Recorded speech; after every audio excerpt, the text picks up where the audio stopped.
Jeremias, capítulo 3. Se um homem repudiar sua mulher, e ela o deixar e se tornar esposa de outro homem, será que o primeiro marido poderá voltar para ela? Não seria aquela terra totalmente contaminada por causa disso?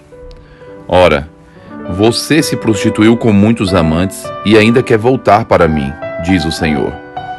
Levante os olhos aos lugares altos e veja, onde você não se prostituiu. Na beira dos caminhos você se assentava à espera deles como o árabe se assenta no deserto. E assim você contaminou a terra com a sua prostituição e com a sua maldade. É por isso que não tem chovido e a chuva fora de época não veio.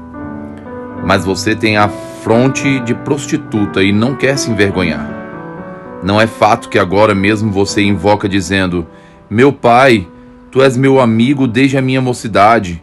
Conservará para sempre a tua ira? Ou a reterás até o fim?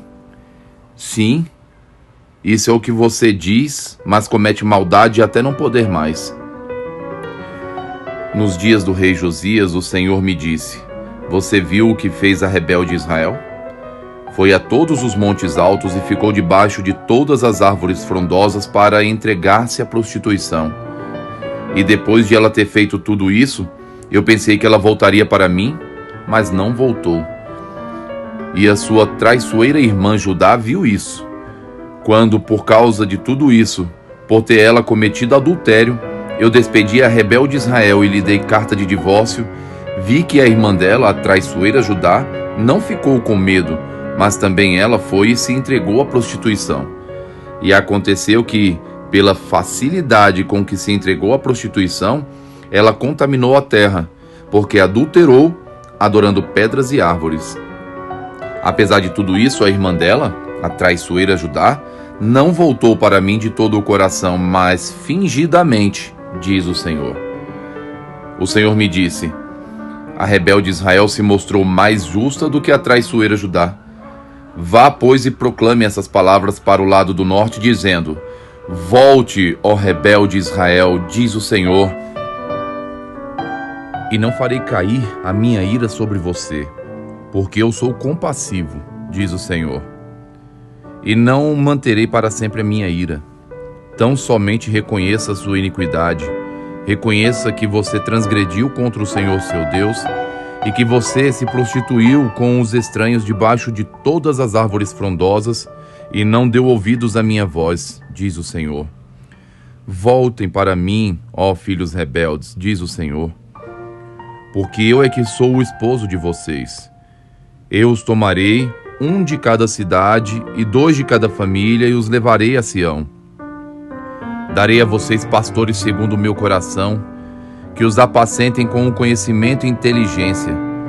E quando vocês se multiplicarem e se tornarem fecundos na terra, então, diz o Senhor, nunca mais se exclamará: a arca da aliança do Senhor. Ela não lhes virá à mente, não se lembrarão dela, nem dela sentirão falta, e não se fará outra. Naquele tempo, chamarão Jerusalém de trono do Senhor. Nela se reunirão todas as nações em nome do Senhor, e já não andarão segundo a dureza do seu coração maligno. Naqueles dias, a casa de Judá andará com a casa de Israel, e elas virão juntas da terra do norte para a terra que dei em herança aos pais de vocês. Eu disse a mim mesmo: como eu gostaria de colocá-la entre os filhos e dar-lhe a terra desejável, a mais bela herança das nações. Pensei que você me chamaria de pai e não se desviaria de mim, mas assim como a mulher que com traição se afasta do seu marido, assim você foi infiel para comigo, ó casa de Israel, diz o Senhor. Nos lugares altos se ouve uma voz, o pranto e as súplicas dos filhos de Israel, porque eles perverteram o seu caminho e se esqueceram do Senhor seu Deus. Voltem, filhos rebeldes. Eu curarei as suas rebeliões. O povo responde: eis-nos aqui, vimos ter contigo, porque tu és o Senhor nosso Deus. Na verdade, Não passa de ilusão os que vêm das colinas, o barulho que vem das montanhas. Na verdade, a salvação de Israel está no Senhor nosso Deus. Mas, desde a nossa juventude, a coisa vergonhosa devorou o trabalho dos nossos pais, as suas ovelhas e o seu gado, os seus filhos e as suas filhas. Devíamos nos prostrar em nossa vergonha e deixar que a nossa desonra nos cubra, porque temos pecado contra o Senhor nosso Deus, nós e nossos pais, desde a nossa mocidade até o dia de hoje, e não demos ouvidos à voz do Senhor nosso Deus. Jeremias, capítulo 4. Se você voltar, ó Israel, volte para mim, diz o Senhor. Se remover as suas abominações de diante de mim, você não mais andará sem rumo. Se jurar em verdade, em juízo e em justiça, dizendo, tão certo como vive o Senhor, então nele serão benditas as nações e nele se gloriarão. Porque assim diz o Senhor aos homens de Judá e Jerusalém: lavrem os campos não cultivados e não semeiem no meio dos espinhos. Deixem-se circuncidar para o Senhor, circundem o seu coração, ó homens de Judá e moradores de Jerusalém, para que o meu furor não saia como fogo por causa da maldade do que vocês fazem e queimem sem que haja quem possa apagar. Anunciem em Judá, proclamem em Jerusalém e digam: toquem a trombeta na terra, gritem bem alto dizendo: reúnam-se e entremos nas cidades fortificadas.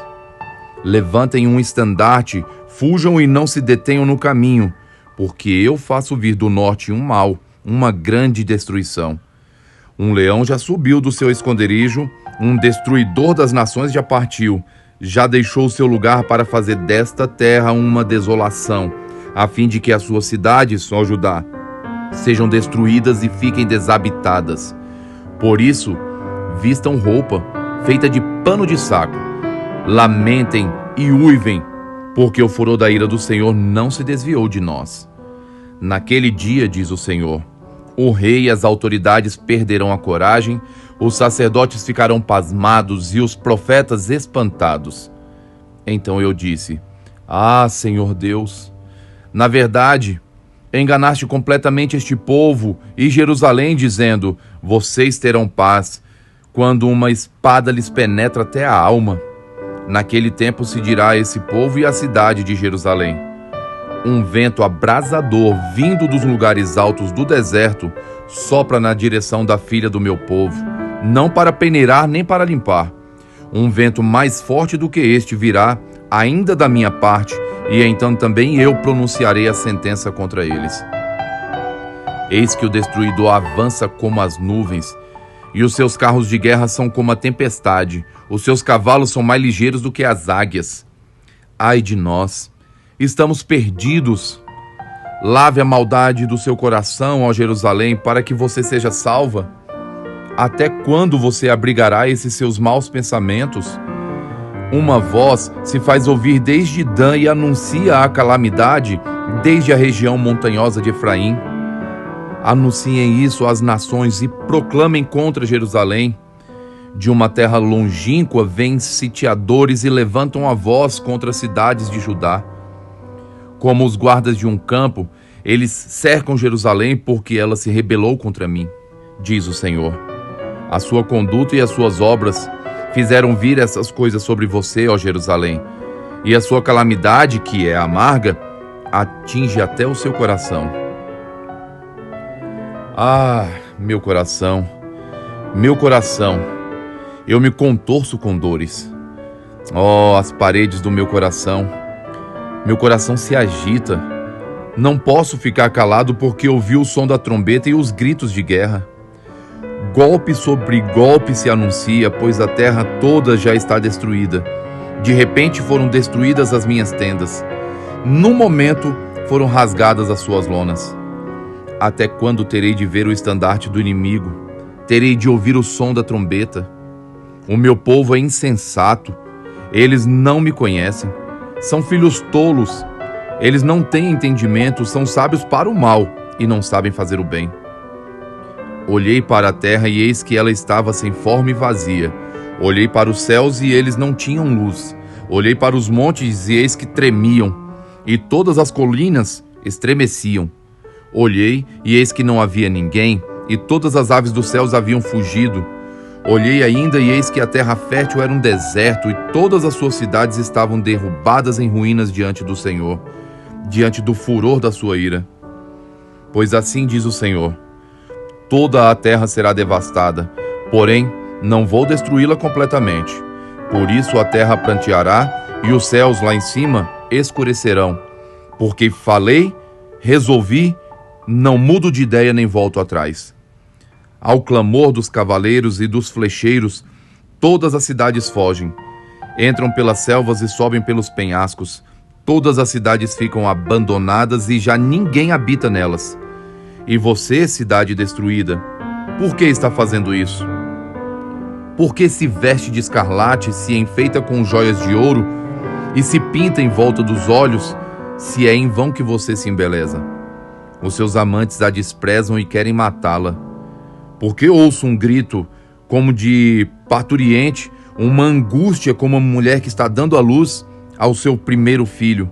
É o grito da filha de Sião, ofegante, que estende a mão dizendo: ai de mim agora, porque a minha alma desfalece diante dos assassinos. Salmos 120. Na minha angústia, clamo ao Senhor, e Ele me ouve. Senhor, livra-me dos lábios mentirosos, da língua enganadora. O que lhe será dado? Ou o que lhe será acrescentado, ó língua enganadora? Flechas afiadas de guerreiro e brasas vivas de zimbro. Ai de mim que peregrino em Meseque, e habito nas tendas de Quebar. Já há tempo demais que habito com aqueles que odeiam a paz. Sou pela paz, quando, porém, eu falo, eles teimam pela guerra. Primeira carta a Timóteo, capítulo 5, dos versos 21 a 25. Diante de Deus, de Cristo Jesus e dos anjos eleitos, peço com insistência que você guarde estes conselhos sem discriminação, nada fazendo com espírito de parcialidade. Não tenha pressa para impor as mãos sobre alguém. Não seja cúmplice dos pecados dos outros. Conserve-se puro. Não beba somente água, beba também um pouco de vinho, por causa do seu estômago e das suas frequentes enfermidades. Os pecados de alguns são notórios, mesmo antes do juízo, mas os de outros só se manifestam mais tarde. Do mesmo modo, também, as boas obras se evidenciam, e aquelas que ainda não são manifestas não poderão ficar escondidas. Primeira carta a Timóteo, capítulo 6. Todos os servos que estão debaixo de jugo considerem dignos de toda a honra o próprio Senhor, para que o nome de Deus e a doutrina não sejam difamados.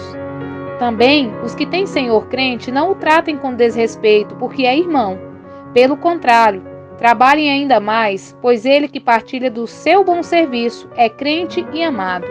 Ensine e recomende essas coisas. Se alguém ensina outra doutrina e não concorda com as sãs palavras de nosso Senhor Jesus Cristo e com o ensino segundo a piedade, esse é orgulhoso e não entende nada, mas tem um desejo doentio por discussões e brigas a respeito de palavras. É daí que nascem a inveja, a provocação, as difamações, as suspeitas malignas e as polêmicas sem fim da parte de pessoas cuja mente é pervertida e que estão privadas da verdade, supondo que a piedade é fonte de lucro. De fato, grande fonte de lucro é a piedade com o contentamento, porque nada trouxemos para o mundo, nem coisa alguma podemos levar dele. Tendo sustento e com que nos vestir, estejamos contentes. Mas os que querem ficar ricos caem em tentação, em armadilhas e em muitos desejos insensatos e nocivos, que levam as pessoas a se afundar na ruína e na perdição. Porque o amor ao dinheiro é raiz de todos os males, e alguns nessa cobiça se desviaram da fé e atormentaram a si mesmo com muitas dores. Mas você, homem de Deus, fuja de tudo isso. Siga a justiça, a piedade, a fé, o amor, a perseverança, a mansidão. Combata o bom combate da fé. Tome posse da vida eterna para a qual você também foi chamado e da qual fez a boa confissão diante de muitas testemunhas. Diante de Deus, que preserva a vida de todas as coisas, e diante de Cristo Jesus, que na presença de Pôncio Pilatos fez a boa confissão, eu exorto você a guardar este mandamento imaculado, irrepreensível, até a manifestação de nosso Senhor Jesus Cristo, a qual, no tempo certo, há de ser revelada pelo bendito e único soberano, o Rei dos Reis e Senhor dos Senhores, o único que possui imortalidade, que habita em luz inacessível, a quem ninguém jamais viu, nem é capaz de ver. A ele a honra e poder eterno. Amém. Exorte os ricos deste mundo a que não sejam orgulhosos, nem depositem a sua esperança na instabilidade da riqueza, mas em Deus, que tudo nos proporciona ricamente para o nosso prazer. Que eles façam bem, sejam ricos em boas obras, generosos em dar e prontos a repartir, ajuntando para si mesmos um tesouro que é sólido fundamento para o futuro, a fim de tomarem posse da verdadeira vida. E você, ó Timóteo, guarde o que lhe foi confiado, evitando os falatórios inúteis e profanos, e as contradições daquilo que falsamente chamam de conhecimento, pois alguns, professando, se desviaram da fé. A graça esteja com vocês. Curta, comente E compartilhe.